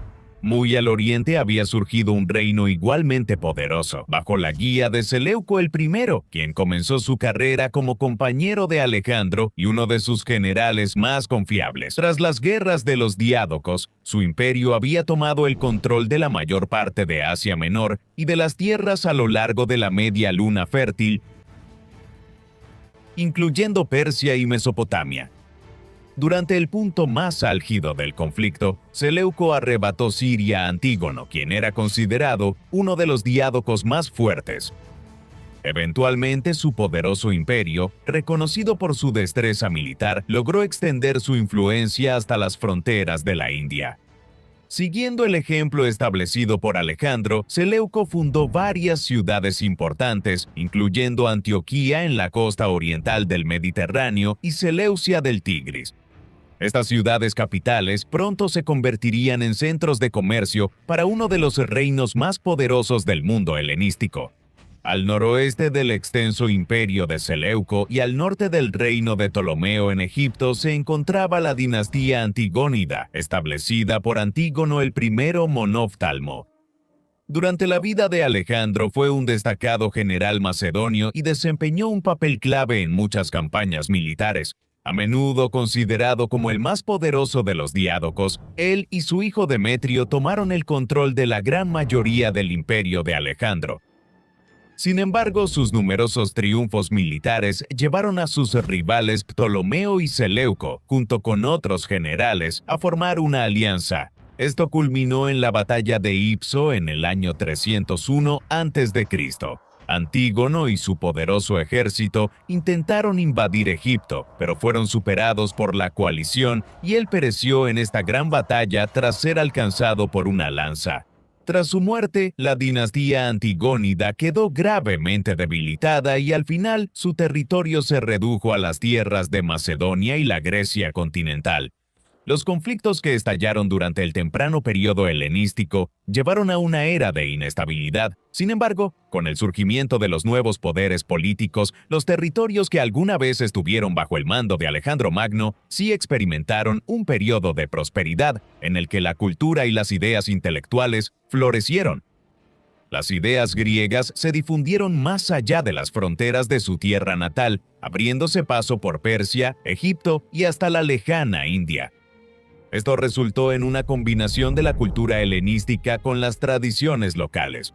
Una característica importante de este sincretismo de culturas fue la aparición del griego koiné, una forma específica del idioma que se empleaba como lengua franca o dialecto común, utilizada predominantemente en todo el mundo helenístico.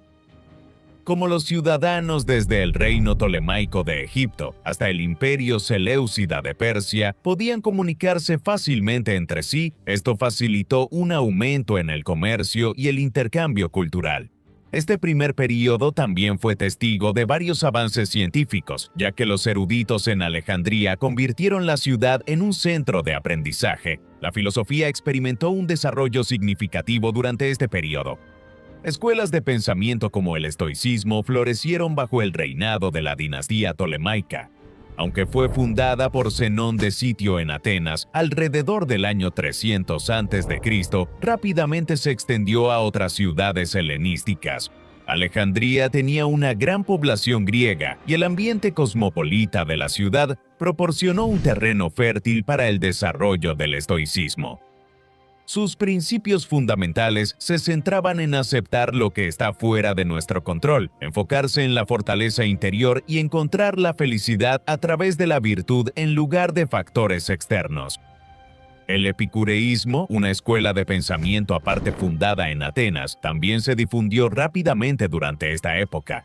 Con creencias fundamentales distintas, se enfocaba en la búsqueda de la felicidad y en evitar el dolor. Buscaba proporcionar sabiduría sobre cómo liberarse del miedo, instruyendo a los practicantes a alcanzar el placer mediante medios modestos y sostenibles. Valorar las amistades y buscar el conocimiento para comprender mejor el mundo que nos rodea también formaba parte integral de su filosofía. El aumento de la popularidad de estas disciplinas filosóficas refleja un cambio cultural que ocurría en todo el mundo helenístico. Uno que veía un mayor enfoque en el individualismo y la ética personal en lugar del deber cívico. Eso estaba en el corazón del pensamiento griego anterior. Pero a pesar del florecimiento de la cultura, los poderes establecidos aún no estaban satisfechos con sus territorios, y pronto el mundo helenístico se vería sumido en otro conflicto prolongado y devastador que tendría consecuencias duraderas para su mundo.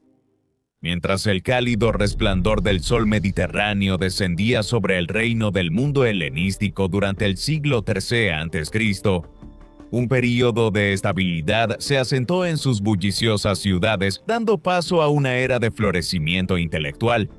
Personajes como Euclides hicieron contribuciones significativas a las matemáticas. Su obra más influyente, Elementos, es un tratado de 13 libros que sentó las bases fundamentales de la geometría. Ahora conocido como el padre de la geometría, su trabajo dominó el campo hasta el siglo XIX. Otro personaje destacado de la época, Aristarco de Samos, fue uno de los primeros seres humanos en proponer que el Sol en realidad se encuentra en el centro del sistema solar y que planetas como la Tierra giran a su alrededor. Aunque en gran medida fue ignorado en la antigüedad, la astronomía moderna reconoce su modelo como una conceptualización temprana y precisa del sistema solar. Los avances en la medicina fueron impulsados por Herófilo, un médico y anatomista griego que a menudo era considerado el padre de la anatomía. Él hizo contribuciones significativas en su campo, distinguiendo entre arterias y venas, y también proporcionándonos descripciones tempranas del cerebro.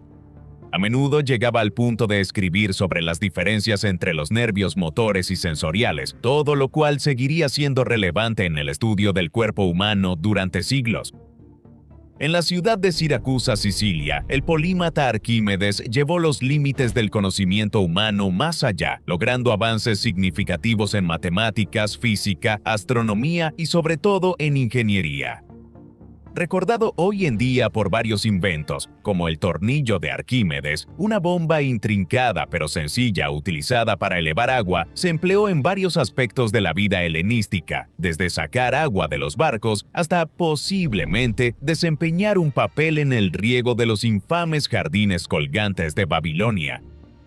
El arte también experimentó un período de evolución durante esta época de innovación cultural. surgió un fuerte énfasis en el realismo, y las esculturas de la época empezaron a mostrar emociones humanas crudas de una manera rara vez vista antes. El encantador Laocoonte y sus hijos encapsula perfectamente el desarrollo del arte y se cree que fue meticulosamente elaborado como una escultura de bronce por 3 artistas de la isla griega de Rodas, Agisandro, Polidoro y Atenodoro.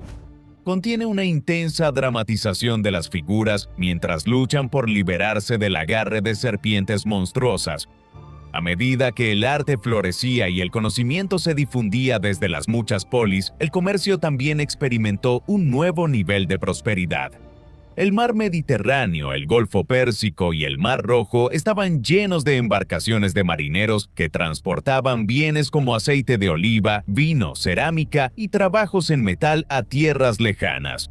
Se establecieron conexiones intrincadas con culturas prominentes como los celtas de Europa Occidental, los tracios, ilirios, sármatas y escitas, de quienes los reinos helenísticos obtenían grano, carne de cerdo y diversos artículos de lujo. Un aspecto prevalente de esta próspera era fue la adopción de monedas estandarizadas. A pesar de la falta de unificación política en todo el mundo helenístico, el sistema monetario estandarático ganó prominencia. Basado en la dracma de plata, una moneda que pesaba 4.3 gramos, utilizada por primera vez por los atenienses alrededor del siglo VI a.C., se convirtió en el estándar dominante para la acuñación de monedas en muchas ciudades de todo el mundo helenístico, incluyendo Alejandría y el reino tolemaico. La moneda principal en circulación durante este período era la tetradracma, que pesaba 17.2 gramos y tenía un valor de 4 dracmas. Se volvieron ampliamente utilizadas en todo el mundo helenístico por varias razones, incluyendo su durabilidad, alto valor y diseños artísticos intrincados. Habiendo sido acuñadas por primera vez bajo Alejandro Magno, muchos gobernantes de los reinos que sucedieron a su imperio a menudo se representaban a sí mismos en las monedas con retratos e inscripciones junto a su antiguo rey. La adopción generalizada del estandarático facilitó tanto el comercio interno como el extranjero, desempeñando finalmente un papel destacado en el aumento significativo del comercio que se presenció durante el período helenístico. Realmente se sentía como si Grecia y el mundo en general estuvieran a punto de entrar en otra era dorada. Sin embargo, este período de prosperidad y creciente riqueza se vería interrumpido, ya que la inestabilidad política y las crecientes tensiones pronto sumergirían a los reinos helenísticos en la guerra una vez más. Con la esperanza de obtener la independencia del control macedonio, surgieron nuevos poderes en Grecia, como las ligas Aquea y Etolia, cada una compuesta por numerosas ciudades, estados que se unían en tiempos de guerra, pero cada uno seguía siendo una región autónoma. Mientras esto ocurría en el corazón tradicional de Grecia, los reinos helenísticos se encontraban en un período de estabilidad prolongada. Sin embargo, las disputas territoriales entre las dinastías ptolemaicas de Egipto y el imperio seleucida de Asia seguían siendo una causa constante de preocupación al inicio del siglo III a.C. Una de esas regiones era Celesiria, que ambos reinos deseaban controlar debido a su importancia estratégica. Básicamente servía como un corredor que facilitaba no solo el movimiento del comercio entre Asia y Egipto, sino también, en tiempos de guerra, el desplazamiento de fuerzas militares entre tierras distantes. A pesar de que Siria inicialmente cayó bajo el dominio de Ptolomeo I, más tarde fue reclamada por Seleuco I, después de que el poderoso rey fundara su imperio en el año 312 a.C. A medida que el reino tolemaico y el imperio seleucida continuaban expandiéndose, las tensiones entre sus líderes aumentaron a nuevos niveles, y para el año 274 a.C. se encontraron en medio de una serie de enfrentamientos militares conocidos como las guerras sirias.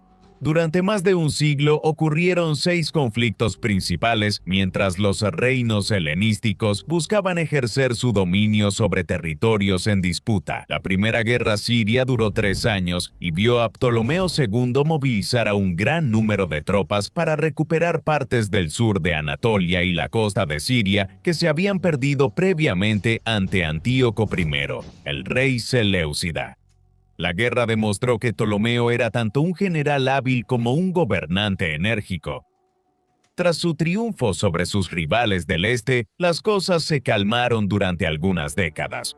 Sin embargo, con la llegada de Antíoco II al trono seleucida en el 261 a.C., el conflicto volvió a estar en el horizonte. Inmediatamente se dispuso a recuperar los territorios que su padre había perdido. Habiendo hecho un pacto con Antígono II Gonatas, el rey de Macedonia, sus reinos compartían el objetivo común de eliminar cualquier influencia que Ptolomeo II tuviera sobre el mar Egeo. Gran parte de la historia inicial que rodea la guerra se ha perdido con el tiempo. Sin embargo, sabemos que la flota naval de Antígono diezmó la de Ptolomeo durante la batalla de Cos en el año 261 a.C. El reino ptolemaico perdió terreno considerable en Jonia y Cilicia, y Antígono puso Mileto y Éfeso bajo su control. Para el año 253 a.C., la guerra estaba llegando a su fin, y ambos reinos luchaban con conflictos internos. Así que para lograr la paz se llegó a un acuerdo que implicó el matrimonio de Antíoco con una de las hijas de Ptolomeo, Berenice Sira. Tanto Antíoco como Ptolomeo fallecerían en el año 246, y con su muerte surgiría otra guerra. Tras la muerte del rey Seleucida, dos de sus esposas intentaron colocar a sus hijos en el trono. La exesposa de Antíoco, Laódice, afirmó que su hijo era el heredero del imperio. Pero la hija de Ptolomeo II, Berenice Sira, afirmó que su hijo recién nacido era el heredero legítimo. Mandó llamar a su hermano Ptolomeo III, el nuevo rey del reino ptolemaico, para que viajara a la ciudad de Antioquía y la ayudara. Pero cuando él llegó, su hermana y su hijo ya habían sido asesinados. Sumamente enfadado por esta traición, declaró la guerra a Seleuco II, quien había tomado el trono. Durando desde el 246 hasta el 241 a.C., Ptolomeo derrotó a las fuerzas del rey Seleucida en varias ocasiones, obteniendo victorias reconocidas en Siria y Anatolia. Al darse cuenta de que no podía derrotar a Ptolomeo, Seleuco optó por la paz en el 241 a.C., ofreciendo a su rival varios territorios en la costa norte de Siria, incluyendo Seleucia, Pieria y el lucrativo puerto de Antioquía. Con esto, Ptolomeo III había elevado su reino a alturas sin precedentes. Alcanzando su mayor influencia, el mundo helenístico volvió a encontrar estabilidad y permaneció relativamente tranquilo durante 2 décadas. Pero entonces surgió Antíoco III el Grande, quien ascendió al trono seleucida en el año 233 a.C., motivado por devolver su imperio a sus días de gloria. De inmediato estableció el control sobre Persia y Media, ambas en estado de rebelión. Después de esto volvió su mirada hacia Siria y Egipto. Para el año 219 a.C., Ptolomeo IV Filopator había tomado las riendas del reino ptolemaico. Sin embargo, estaba plagado de conflictos internos. Esto permitió a Antíoco recuperar Tiro y Seleucia Pieria, pero se abstuvo de invadir Egipto y escuchó las propuestas diplomáticas de los funcionarios ptolemaicos. Sin embargo, lo que él no sabía era que el ministro de Ptolomeo había estado reclutando individuos tanto de Grecia como de Egipto para servir en su ejército. Para el año 217 a.C., sus fuerzas se enfrentaron a Antíoco en la batalla de Rafia, cerca de la actual Gaza. Fue la batalla más grande en más de 80 años y resultó en una victoria para Ptolomeo. Esto permitió al monarca ptolemaico mantener el control sobre Siria y puso fin a la Cuarta Guerra Siria. Para el año 202 a.C., Antíoco III buscó capitalizar la inestabilidad política en Egipto que siguió a la muerte de Ptolomeo IV. Formando una alianza con Filipo V de Macedonia, sus fuerzas conjuntas invadieron Celesyria. Y esta vez el imperio seleucida salió victorioso tras una destacada victoria en Panio, a poca distancia del monte Hermón en el año 200 a.C. Luchando contra rebeliones en todo Egipto, Ptolomeo V se vio obligado a firmar un tratado, entregando el control total de Celesyria a Antíoco y también aceptando casarse con su hija, Cleopatra I. 8 décadas de conflictos prolongados habían pasado factura al mundo helenístico. Mientras las espadas y escudos de estas dinastías chocaban en el campo de batalla, la fuerza general de sus reinos se debilitaba con cada conflicto. Esto permitió la aparición de una nueva superpotencia, originaria de un asentamiento italiano cerca del río Tíber. Este fue el surgimiento de la República Romana. A lo largo de las guerras sirias, los romanos habían estado conquistando lentamente naciones vecinas y expandiendo su influencia por toda la Grecia continental y Asia Menor. Así que cuando comenzó la Sexta Guerra Siria alrededor del año 170 a.C., Antíoco IV enfrentó la intervención de Roma cuando intentó sitiar Alejandría 2 años después.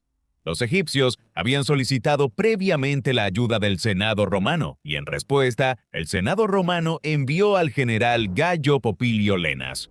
A pesar de ser amigo de Antíoco, le ofreció un ultimátum: retira las fuerzas seleucidas de Egipto y Chipre o enfrenta la ira de Roma.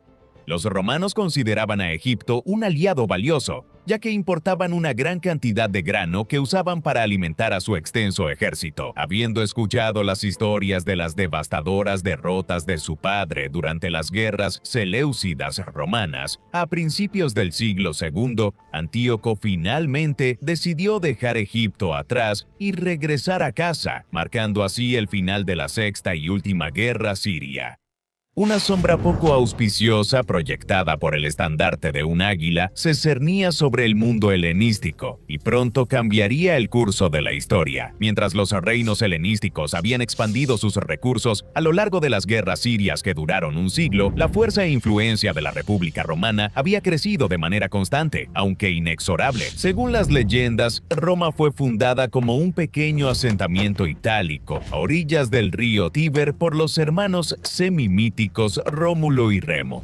A finales del siglo VI a.C., había pasado de ser una monarquía a una república tras derrocar al último rey etrusco, Lucio Tarquinio el Soberbio. En los siglos que siguieron, su poder e influencia crecieron de manera dramática y comenzó a ejercer su dominio sobre las regiones del Mediterráneo. Al final de las guerras sirias en el año 168 a.C., los reinos helenísticos ya habían probado la derrota a manos de Roma en varias ocasiones. La dinastía antigónida de Macedonia sufrió una derrota a manos de la República durante la Segunda Guerra Macedónica, de 200 a 197 a.C. Sin embargo, aunque Macedonia perdió sus territorios fuera del reino, se permitió que su monarquía continuara gobernando, aunque bajo la influencia romana. El imperio seleucida también enfrentó la ira de Roma durante la Guerra Etolia, a principios del siglo II a.C. Ambos reinos helenísticos mantuvieron cierto nivel de autonomía, pero ahora se vieron obligados a pagar tributos de una u otra forma. Sin embargo, los reinos menores que cayeron bajo la influencia romana debían acatar el sistema de impuestos elevados. Esto requería que las poblaciones subyugadas, incluyendo las ciudades-estado griegas y Macedonia, pagaran tributo a la República. Esto a menudo se presentaba en forma de tributum soli, o impuestos sobre la tierra, y tributum capitis, o impuestos por cabeza. Los romanos usaban los impuestos recaudados para financiar sus campañas militares en curso, actividades estatales y varios proyectos públicos. Pero la mayoría de las veces, entregar grandes cantidades de riqueza a líderes extranjeros no era bien visto por los pueblos nativos y a menudo se encontraba con gran resistencia.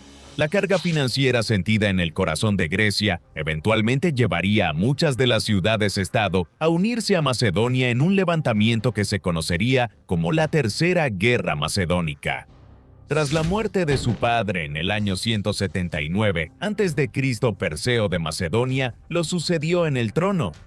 A diferencia de su padre, quien había mantenido una relación diplomática con Roma, él adoptó una postura agresiva y buscó expulsar la influencia de la República en Grecia. Para lograrlo, buscó alianzas con varias ciudades-estado griegas. Afirmó que no solo restauraría Macedonia a su antigua gloria, sino que también prometió reformas que garantizarían una vida mejor para los ciudadanos. Para el año 172 a.C., Perseo recibió la visita de una comisión romana que buscaba quitarle la autonomía a Macedonia. lo que enfureció mucho a Perseo, quien de inmediato rechazó las demandas. Tomando esto como una señal de hostilidad, los funcionarios romanos se prepararon para la acción militar y declararon la guerra a Macedonia. Durante los siguientes 3 años, ambos bandos se enfrentaron en el campo de batalla, experimentando cada uno cierto nivel de éxito. Pero el punto de inflexión llegó el 22 de junio del 168 a.C. en la batalla de Pydna, bajo el mando del reverendo general Lucio Emilio Paulo. El ejército romano diezmó a las fuerzas de Perseo en el campo de batalla. En este día fatídico, la temida formación de Falange Macedonia, que le había dado tantas victorias al reino, fue superada por las tácticas de Emilio Paulo. Atrajo a las fuerzas enemigas hacia un terreno irregular, haciendo que su peligrosa formación quedara ineficaz. Desde ahí, los soldados romanos abatieron a los macedonios uno por uno, hasta que más de 20.000 fueron abatidos o capturados. Esta devastadora derrota marcó el fin de su independencia. Tras su victoria, Roma dividió Macedonia en 4 repúblicas clientes, estrechamente controladas por funcionarios romanos. El rey Perseo fue capturado y obligado a pasar el resto de su vida en prisión, marcando el fin de la dinastía antigónida, que había gobernado Macedonia durante siglos. Lo que pudo haber parecido una pérdida incalculable para el antiguo reino helenístico era solo la punta del iceberg, ya que el cambio que ocurriría en toda Grecia en las décadas siguientes cambiaría para siempre el curso de la historia. A mediados del siglo II a.C., las crecientes tensiones entre la República Romana y la Liga Aquea, compuesta por poleis griegas, habían alcanzado nuevos niveles. Buscando resistir la creciente influencia romana que solo se había intensificado tras la sumisión de Macedonia por parte de los romanos, estas ciudades-estado comenzaron a rebelarse abiertamente. La actitud firme de la República consideró esto como una amenaza directa y, una vez más, comenzó a movilizar un gran número de tropas, lo que resultó en la Guerra Aquea. Bajo el mando del estratega Critolao, las ciudades-estado griegas tomaron las armas para resistir el imperialismo romano. Tuvieron éxito en los primeros días del conflicto, derrotando a un ejército romano bajo la supervisión de Quinto Sicilio Metelo Macedónico en Scarfius, pero con el tiempo enfrentarían un destino similar al de los macedonios. Para el año 146 a.C., el Senado romano envió a Lucio Mumio con un enorme ejército para atacar la ciudad de Corinto. Al contemplar el corazón de la resistencia aquea, más de 26.000 soldados romanos llegaron a las puertas de la ciudad durante los meses de verano. Inmediatamente se pusieron a trabajar sitiando la ciudad, pero a pesar de estar enormemente superados en número, los defensores de Corinto mostraron gran valentía bajo el mando del nuevo estratega Darío. Pero para la Pascua, las fuerzas romanas rompieron las murallas y saquearon la ciudad sin piedad. Mataron a todos los hombres y esclavizaron a las mujeres y los niños. Las casas fueron quemadas hasta los cimientos y los templos saqueados, llevándose los bienes de regreso a Roma. La destrucción de la legendaria ciudad sirvió como un recordatorio contundente para el resto de las polis griegas: rebélate y muere. Tras la desastrosa derrota, los romanos disolvieron las ligas políticas griegas. Con esto, la conquista de Grecia quedó completa y la península quedó bajo control total romano. A pesar de esto, varias ciudades-estado, incluyendo Atenas y Esparta, mantuvieron cierto grado de independencia. No obstante, este evento marcó un cambio cultural en Hélade, que daría lugar a una mezcla de culturas mientras Roma continuaba ejerciendo su dominio sobre las ciudades-estado griegas, que eran predominantemente autónomas. Grandes cantidades de literatura, arte y filosofía griegas se compartieron por todo el mundo romano como consecuencia directa de las conquistas militares durante el siglo II a.C. Los romanos adoptaron varios estilos griegos, incluyendo las bellamente diseñadas columnas dóricas y jónicas en muchos de sus edificios. Mientras que los escritos de los griegos anteriores influyeron profundamente en los eruditos y poetas romanos, y hacia el final de la República, la mayoría de los romanos educados eran bilingües, hablando tanto latín como griego. Esto es evidente en figuras prominentes como Escipión Africano, de quien se dice que conversaba frecuentemente con sus contemporáneos en Grecia. La filosofía sumamente profunda que estuvo en el corazón de Grecia a lo largo de los siglos también permeó Roma.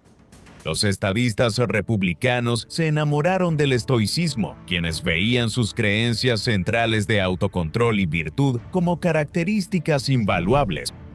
Sin embargo, un aspecto de la adopción cultural que fue más allá de los demás fue la incorporación de numerosas deidades griegas al panteón romano. Aunque tenían sus propios dioses, los romanos vieron paralelismos entre sus deidades y las de los griegos. Así que, en lugar de reemplazar por completo sus deidades con alternativas griegas, vemos una fusión de dos tradiciones. Esto resultó en que Zeus se convirtiera en Júpiter, Poseidón en Neptuno y Afrodita en Venus. La deidad griega ampliamente venerada, Dionisio o Baco para los romanos, era muy popular ya que representaba varios conceptos que resonaban directamente con su cultura, incluyendo la inspiración, el amor por el vino y el potencial para la locura. Esto eventualmente llevaría a lo que se conoce como la cultura grecorromana, una base que allanó el camino para lo que llegaríamos a conocer como la civilización occidental. A medida que esta mezcla de culturas continuaba en todo el mundo grecorromano, la República seguía expandiendo su alcance a través del Mediterráneo. Para el año 63 a.C., el Imperio Romano había anexado lo que quedaba del otrora poderoso Imperio Seleucida, que para este momento de la historia era solo una sombra de lo que fue. Debido a un prolongado periodo de decadencia interna, esto marcó el segundo de los grandes reinos helenísticos ahora bajo su control, pero para mediados del primer siglo a.C. aún no había conquistado Egipto Ptolemaico, que seguía siendo una potencia importante en la región. Pero todo esto cambió bajo el infame reinado de la reina Cleopatra VII. Ella ascendió al trono en el 51 a.C. e inmediatamente se puso a trabajar formando alianzas con líderes romanos como Julio César y Marco Antonio. Si bien estas relaciones estaban destinadas a proteger a Egipto de amenazas externas, al final jugarían un papel fundamental en la caída del reino. El gobierno de Cleopatra ocurrió durante un período de inestabilidad que sumió a Roma en una guerra civil. Julio César y Cayo Pompeyo Magno se encontraron en lados opuestos del conflicto, compitiendo por el control de la República. César venció a Pompeyo en varias batallas, obligando finalmente a este último a buscar refugio en Egipto. Pero el 28 de septiembre del 48 a.C. Pompeyo fue asesinado. César regresaría más tarde a Roma y aceptaría el cargo de dictador perpetuo o dictador de por vida en el 45 a.C., pero fue asesinado menos de un año después. Fue entonces cuando las cosas empezaron a ir realmente mal para los reinos ptolemaicos. César había apoyado previamente la reclamación de Cleopatra al trono, y tras su muerte, ella buscó una alianza con Marco Antonio, su antiguo y legendario general. Pero esto entrelazó aún más su reino con la política del mundo romano. Con la esperanza de solidificar su posición una vez más, tuvo 3 hijos con Marco Antonio, con el objetivo de consolidar el poder sobre Egipto y detener las reclamaciones hechas por el hijo adoptivo de César, Octaviano. Pero no serviría de nada. Para el año 31 a.C., la poderosa pareja egipcia sufrió una derrota devastadora en la batalla de Accio, una importante batalla naval en la que las fuerzas de Octaviano diezmaron su flota. Antonio y Cleopatra se retiraron a Alejandría con la esperanza de evadir al ejército romano. Pero al año siguiente se encontraron acorralados y en lugar de enfrentar la captura y muy probablemente un juicio injusto, ambos decidieron suicidarse. La muerte de Cleopatra marcó el final del último reino helenístico y Egipto fue posteriormente anexado, convirtiéndose en una provincia romana. Esto permitió que la República tomara el control de los valiosos recursos de Egipto, incluido el grano. Pero más importante aún, marcó un punto de inflexión en la historia. Roma era ahora la principal superpotencia en todo el Mediterráneo, abarcando la gran mayoría del territorio que alguna vez estuvo en manos de Alejandro Magno y sus generales greco-macedonios. Esto marca el final del período helenístico y el inicio de una nueva era para Grecia, una en la que la autonomía e independencia que disfrutaron las ciudades-estado durante siglos ya no existía. ahora quedarían sometidas al poderoso Imperio Romano. Ahora puedes explorar nuestros mapas con aún más detalle en formato impreso y descargable. Mapas históricos premium diseñados por historiadores. Enlace abajo.